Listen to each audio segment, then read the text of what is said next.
네, 안녕하세요. 한미반도체 주주 여러분 반갑습니다. 수급탐정 인사드리겠습니다. 자, 한미반도체가 지금 조정의 흐름이 지속적으로 나타나주고 있는데, 그러면은 여기서 다시 한번 이런 상승세를 보여줄 수 있을 것인지, 아니면은 지속적인 조정의 흐름이 나타나줄 것인지, 이런 부분에 대해서 한번 생각을 해봐야겠죠.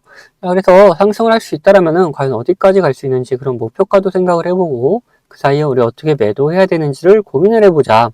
반대로 조정이 나온다면은 어디까지 눌릴 것인지, 눌렸다가라도 반등할 수 있는지, 그럼 그 사이에 우리 어떻게 매수할 수 있는지 이런 부분에 대해서도 한번 생각을 해보자라는 거예요. 자, 그걸 보기 위해서 우리 뭘 볼 것이냐, 우선 차트상의 움직임을 살펴보고 그 다음에 이런 흐름을 만들어놨던 그 주체들을 한번 파악을 해볼 거다. 그리고 이 주체들의 움직임에 대해서도 한번 따라가 보도록 할 겁니다. 자, 그러면 영상 본격적으로 시작하기 전에 좋아요 한 번씩 부탁드리도록 하겠고, 영상 바로 시작하도록 하겠습니다. 자, 우선적으로 얘네들이 지속적으로 조정의 움직임이 나타나 준다. 그러면은 우리가 여기서 겁을 먹을 게 아니라 얘네들이 과연 다시 한번 반등할 수 있는지 여부를 확인을 한 다음에 반등을 할 수 있을 거다라면은 오히려 싸게 매수할 수 있는 그런 기회를 잡아가야 되는 그런 게 더 중요하다라는 거죠. 그래서 우리 차트를 한번 살펴보면서 얘네들이 반등할 수 있을 만한 공간이 있는지 그런 부분도 한번 살펴보자. 자, 얘네들이 앞전에 이런 박스권을 하나 만들어 놓고 움직임을 가져가다가 지금 여기를 돌파하고 올라갔다. 그리고 다시 조정을 받고 있는 흐름이 나타나고 있는 거죠. 그러면은 이 박스권 하단 부분까지는 어느 정도 눌릴 수 있을 것이다라는 예상은 해놔야 된다.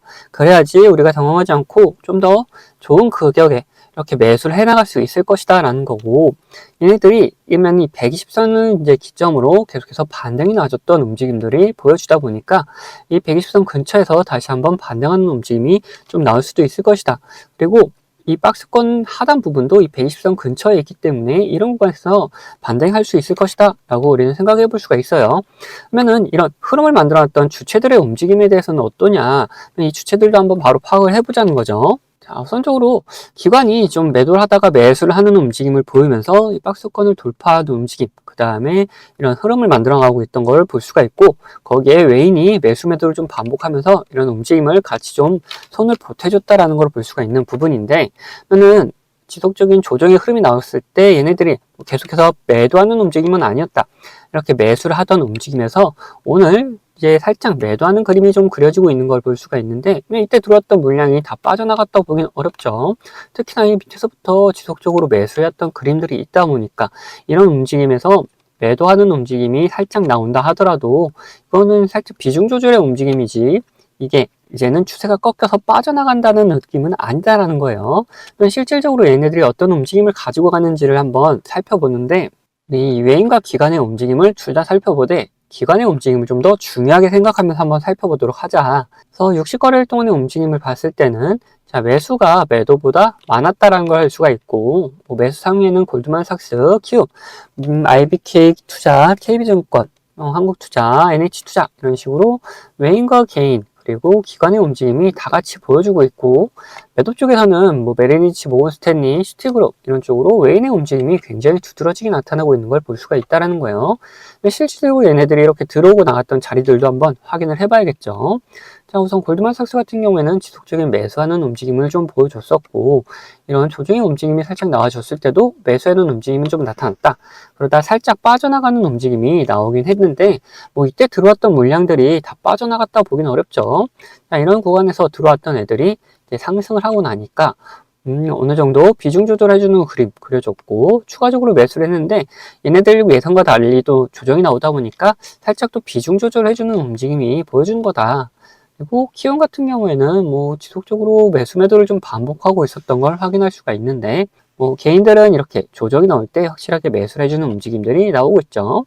자, IBK 투자 같은 경우에 자, 이때 들어왔다.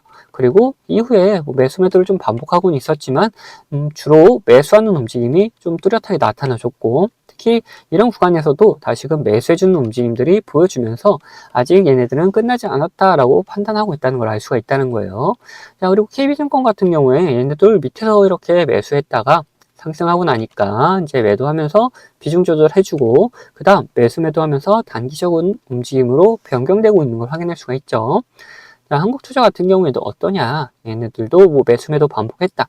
근데 전반적으로 매수의 움직임이 강했었고, 자, 이런 조정의 흐름에서 오히려 추가적인 매수를 계속해서 해주면서 잡아주려는 모습을 보여주고 있다는 거예요. 자, 그럼 우리 매도 쪽에서도 한번 보자. 매도 같은 경우, 메릴린치 같은 경우에는 지속적인 매도세를 좀 보여주다가 매수매도를 좀 반복하면서 움직임을 단기적으로 끌고 가고 있는 걸 볼 수가 있고, 자, 모건 스탠리 같은 경우, 자, 이 앞에서는 매도하던 움직임이 더 강했다 하면은 이 뒤에서는 매수하는 움직임이 더 강하다. 그리고 이런 조정의 움직임, 오늘 움직임이 조정의 움직임이 나오는데도 불구하고 뭐 빠져나가는 그림은 그려지지 않고 있죠. 자, 그리고 시티그룹 같은 경우에는 얘네도 뭐 매수하고 매도하고 반복하면서 흐름을 가져가고 있는데, 이때 매수했던 움직임들이 또한 조정이 나오니까 빠져나가면서 비중 조절해주는 모습 또 나오고 있다. JP모건 같은 경우에도 매수했다가 매도하고 매수했다가 매도하면서 좀 단기적인 움직임을 보여주고 있는 걸 볼 수가 있다는 거예요. 자, 그러면 이렇게 확인했을 때 이런 조정의 움직임이 나타나주고 있지만 수급은 어떻다 빠져나가는 건 아니다. 뭐 이런 이때 들어왔던 수급이 여전히 유지가 되고 있는 걸 우리는 확인할 수가 있다는 거죠. 그러면은 이런 움직임 속에 있을 때 우리가 뭐라 했죠? 이런 조정이 나오더라도 이 좀 더 싸게 살 수 있는 기회로 삼아야지 겁먹고 빠져나갈 타이밍을 보는 게 아니다라는 거예요. 그래서 얘네들이 어느 정도 조정이 좀 더 나도 계속해서 이 기관이 그리고 외인 중에서도 특히 모건 스탠리가 계속해서 매수해주는 모습이 포착이 된다. 그러면 우리 120선 근처에서 다시 한번 매수하는 움직임을 좀 보여줄 수 있을 것이다. 그리고 반대로 이렇게 상승을 하게 된다면은 우리 어디서 매도를 해야 되느냐? 자, 얘네들 계속해서 물량을 모아나갔던 기관과 이 모건 스탠리 얘네들이 빠져나가는 움직임을 보여줄 때 우리도 같이 매도하는 움직임을 보여주면 된다는 거죠. 그래서 얘네들이 매도의 움직임, 매수의 움직임 이런 걸 보여줄 때 우리 구독자분들에게는 문자로 다 알려드리도록 할 겁니다. 자, 그리고 우리가 이런 움직임 말고도 좀 더 편안하게 매도할 수 있는 구간들이 있죠. 특히 이런 신호와 함께 우리는 매수를 생각해 볼 수가 있고, 그리고 이런 신호와 함께는 매도를 생각해 볼 수가 있다. 이 신호들이 뭔지를 생각해 보자면은 노란색 신호 같은 경우에는 단기적인 저점을 나타내는 신호인데, 여기서 수급이 들어오게 되면은 상승 추세로 변경되기 때문에 이제 우리는 매수를 할 수가 있는 거고, 반대로 파란색 신호는 단기적인 고점 구간을 나타내는 신호인데, 여기서 수급이 빠져나가면은 하락 추세로 변경되기 때문에 우리는 매도를 할 수 있는 구간으로 잡을 수 있다는 거죠. 이런 식으로 이런 신호들과 함께 우리는 뭐를 꼭 확인해야 되느냐? 이 수급을 꼭 확인하면서 매수 매도 타이밍을 잡아갈 수가 있다. 제가 이런 식으로 우리 구독자분들과 같이 매매를 좀 진행하고 있는데 어떤 식으로 진행되는지 좀 더 보여드리고 한미반도체 목표가에 대해서도 한번 생각을 해보자는 거예요. 앞서 말씀드린 것처럼 저는 이 지표와 수급을 이용해서 매매 타점을 잡는 사람이기 때문에 여러분들도 제가 매도하는 것을 아신다면은 이 최고가 매도도 노려볼 수 있다라고 말씀드리고 싶어요. 자, 보시면은 이 노란색 화살표가 뜬 다음에 어떻게 됐습니까? 주가가 상승을 하죠. 그리고 이 파란색 화살표가 나온 다음에 주가는 떨어져요. 자, 무슨 약속이라도 한 것처럼 딱딱 들어맞는다라는 거예요. 자, 이거에 대한 자신감을 좀 드리면은 다음에도 마찬가지로 이 노란색 화살표가 뜬 다음에 어떻게 됐습니까? 주가가 상승을 하죠. 그리고 파란색 화살표가 뜨면서 주가가 하락을 했어요. 심지어 어디서 하락을 했느냐? 딱 최고가를 찍고 하락을 했다는 거예요. 자, 이렇게 제가 사용하는 지표가 매수와 이렇게 매도에 어느 정도 기준이 되어줄 수 있고 거기에 더해서 수급까지 확인을 한다면은 굉장히 정확도 높은 타점을 잡아낼 수가 있다라는 거죠. 자, 근데 이 사용 지표가 이 종목에만 적용되는 거 아니냐 하는 분들이 계실까봐 다른 예시도 보여드리도록 할게요. 자, 에코플라스틱이라는 종목입니다. 이 종목에서도 마찬가지로 어떻습니까? 노란색 화살표가 뜬 다음에 주가가 상승을 하죠. 그리고 파란색 화살표가 뜬 다음에 주가가 하락을 해요. 그리고 다시 한번 노란색 화살표가 뜬 다음에 상승을 하고 파란색 화살표가 뜬 다음에 다시 한번 하락을 합니다. 마찬가지로 이렇게 나온다라는 거죠. 자, 그러면은 지금 가벼운 종목들만 봤는데 자, 대형주는 과연 어떻게 나올 것이냐 한번 보자는 거죠. 자, 이 대형주도 마찬가지였다. 노란색 화살표가 뜬 다음에 주가 상승을 하고 자, 파란색 화살표가 뜬 다음에 주가가 하락을 하죠. 자, 노란색 뜨고 상승, 파란색 뜨고 하락. 자, 여기서도 노란색 뜨고 상승을 이어가다가 파란색 뜨니까 하락을 하려고 하는데 다시 노란색이 떠주니까 다시 잡아서 올려주는 모습까지 다 연출이 된다라는 거죠. 자, 이걸 보시면은 여러분들 이렇게 비싸게 팔 수 있다는 자신감이 생기셨죠. 자, 여러분들, 저는 유튜브답게 이 구독자분들에게 영상으로 계속해서 증명을 해 보이겠지만 타점을 한호가라도 비싸게 팔려고 하시면 이 영상을 기다리시다가는 빠른 대응을 못 하실 수가 있기 때문에 이 제가 직접 매매하는 이 매매 타점 필요하신 분들은 저희 구독자가 되어주시면은 챙겨드리고 있어요. 자, 그래서 구독자 되는 방법은 간단합니다. 자, 밑에 하단 버튼, 구독 버튼 눌러주시고 좋아요 버튼 한번 눌러주신 다음에 위에 있는 번호 010-8420-8354번 이 번호로 구독과 좋아요 했다는 표시로 이 구독이라고 적어서 보내주시면은 제가 이렇게 구독이라고 온 번호들은 다 구독자님이라고 저장을 해놔가지고 이런 타점들 나올 때 영상을 찍기 전에 먼저 챙겨드리고 있습니다. 자, 반대로 제 관심 종목 중에서 지속적으로 조정을 주다가 이렇게 좋은 매수 타점이 나타난다? 그러면은 같이 매수하자고 문자도 챙겨드리고 있으니까 타점 필요하신 분들은 위에 번호로 언제든지 편안하게 이렇게 구독이라고 적어서 보내주시면 됩니다.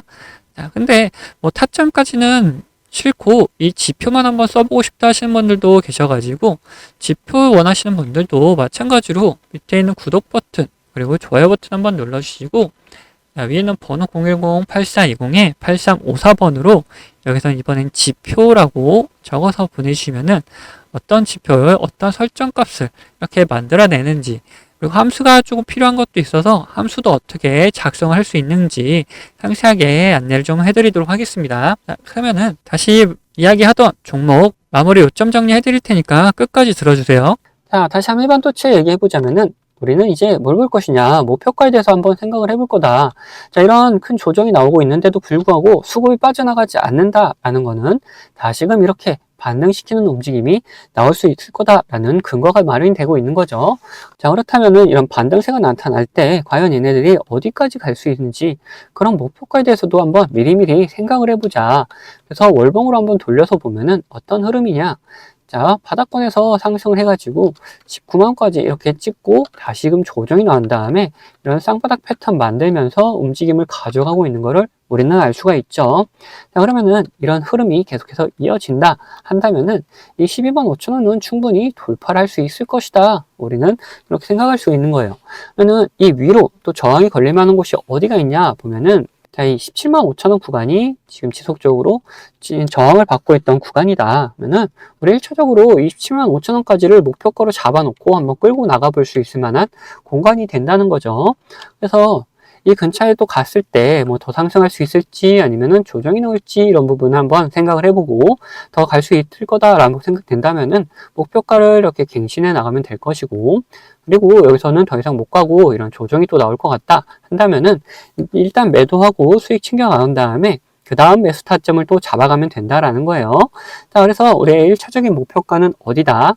자, 이 17만 5천원 구간이다 라고 말씀 좀 드릴 수가 있는데 이렇게 목표가를 말씀드리니까 어떤 분들이 계시냐? 이런 변수가 발생하더라도 대응하지 않고 그냥 가져가겠다는 분들 계시는데 그러시면 안 된다. 자, 이런 변수가 발생하게 되면은 그 변수에 맞게 우리는 꼭 대응을 좀 해줘야 된다. 간단하게 뭐가 있는지만 살펴보자면은 주가에 안 좋은 영향을 미칠 만한 변수다 그러면은 매도해가지고 우리의 수익금을 지켜나가면 될 것이고 반대로 주가에 좋은 영향을 미칠 만한 변수인데 시장 상황이 안 좋아서 오히려 이런 조정이 나오는 경우도 있다. 그런 경우에는 오히려 추가적인 매수를 통해서 우리 수익을 극대화해 나갈 수도 있다라는 거죠. 자, 이런 식으로 어떤 변수냐에 따라서 그리고 시장 상황이 어떠냐에 따라서 우리의 대응 방법은 다 달라질 수밖에 없기 때문에 우리 이런 대응 방법 같은 경우도 우리 구독자분들에게는 이제 문자로 다 보내드리도록 할 겁니다. 자, 여기 추가로 제 관심 종목 중에서 이런 노란색 신호가 나타나면서 수급이 들어오는 경우는 뭐라 했습니까? 자, 이거는 매수 구간이다 그랬죠. 자, 이런 매수 구간이 나타난 종목들도 발견되면은 구독자분들에게는 문자로 다 나눠드리도록 할 거예요. 자, 이 모든 거는 채널 구독해주신 구독자분들에게 드리는 혜택이기 때문에 한 분도 빠짐없이 다 받아가셨으면 좋겠고 혹시 못 받고 계신 분들 계시다면은 받는 방법은 간단합니다. 자, 밑에 있는 구독 버튼이랑 좋아요 한 번씩 눌러주시고 위에 있는 번호 010-8420-8354번 이 번호로 구독했다는 의미로 이렇게 구독이라고 두 글자 남겨주시면은 제가 확인되는 대로 이런 혜택들 다 보내드리도록 하겠습니다. 자, 그럼 영상은 여기서 마치도록 할 텐데 영상 도움되셨다면은 구독과 좋아요도 한 번씩 꼭 부탁드리겠습니다.